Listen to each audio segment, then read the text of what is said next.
Alors, c'est quoi les fiançailles selon la Bible? Et dans le monde, le fiançailles, c'est un temps d'observation.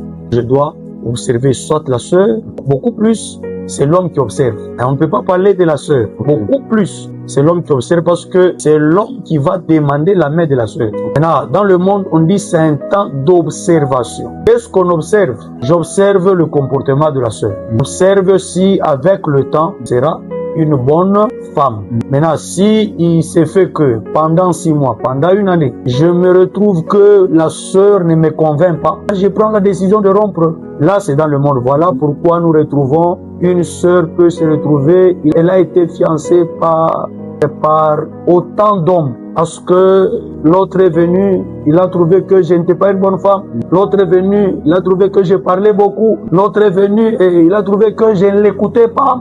Ainsi de suite, la femme se retrouve ou la sœur se retrouve dans cet état. Dans la Bible ou dans le monde chrétien, quand on parle du fiançailles, on ne voit pas un temps d'observation. Quand on parle du fiançailles, on voit une période qui sépare l'accord ou bien l'engagement officiel. Mais il faut qu'on explique ce qu'on appelle l'engagement officiel. L'engagement officiel, c'est le jour où le père de la sœur a donné son accord. Il dit au frère qui est venu demander la main de sa fille, moi je veux prendre votre fille en mariage. Le père dit, je suis d'accord. Ce jour-là, comme le père a donné son accord, à partir de ce jour-là, c'est le fiançailles qui commence. Donc, si je comprends bien, pasteur, le fiançaille commence avec l'accord du père de la fille. Le fiançailles commence avec l'accord du père de la fille. Le fiançailles ne commence pas à deux, entre le frère et la sœur. Ça, c'est ce qu'on appelle le copinage. Or, selon la Bible, le copinage n'existe pas.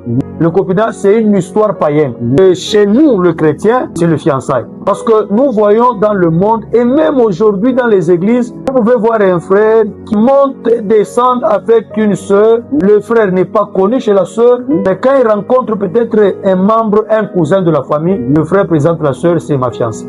En fait, ce n'est pas ta fiancée, c'est de l'aventure, parce que le père ne te connaît pas. Maintenant, c'est pour dire que le fiançailles commence avec l'accord du père de la sœur. C'est ce que nous appelons l'engagement officiel, parce que on a officialisé votre relation.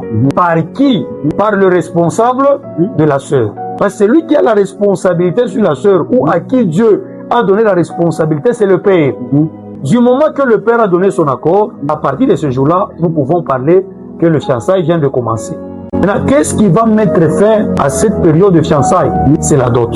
Si le frère vient verser la dot, là, on ne parle plus du fiançailles, c'est une autre étape qui commence, qu'on appelle l'étape du mariage. Merci beaucoup, pasteur. Le fiançailles commence le jour où le père de la sœur donne son accord jusqu'au jour de la dot. On enchaîne avec la deuxième question, pasteur. Quelles sont les limites que les deux fiancés doivent observer pendant le fiançailles? Les limites, si le père donne son accord, il dit seulement, j'accepte de toi, tu vas prendre ma fille en mariage. C'est l'accord qu'il donne. Mais il ne dit pas au frère d'aller toucher à la sœur.